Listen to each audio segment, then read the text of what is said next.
ABŞ prezidenti Donald Trump İranla razılaşma əldə etməyə çalışdığı bir vaxtda administrasiyasının iki yüksək vəzifəli rəsmisi, vitse-prezident J.D. Vance və dövlət katibi Marco Rubio Tehranla danışıqlar prosesində fərqli yanaşmalar sərgiləyir. Bu barədə Axios yazır.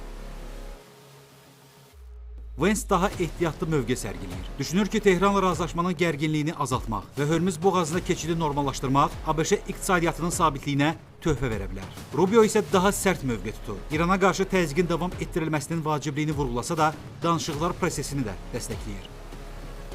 Həmçinin qeyd edilib ki, danışıqların uğurlu olması və bunun qlobal neft bazarının sabitliyinə təsiri Trumpın İran, İsrail və Livan arasında maraqlar balansını qura bilməsindən, eləcə də bu iki fərqli yanaşmadan necə istifadə etməsindən asılı olacaq.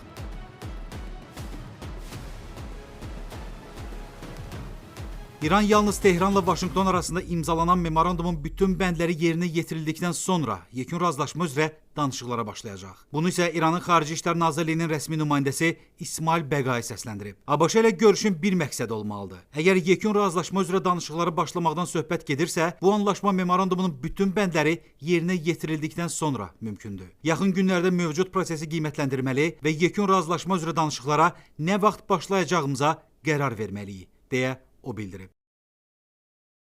İran həmçinin yaxın şərqdə müharibənin dayandırılmasına yönəlmiş qarşılıqlı anlaşma memorandumunun mümkün pozulmasının nəticələri barədə ABŞ-yə xəbərdarlıq edib. Biz heç bir addımı cavabsız qoymayacağıq. İranın hədəflərinə qarşı hər hansı təcavüz aktı dərhal və qətiyyətli cavabla qarşılanacaq, deyə Bəqai əlavə edib.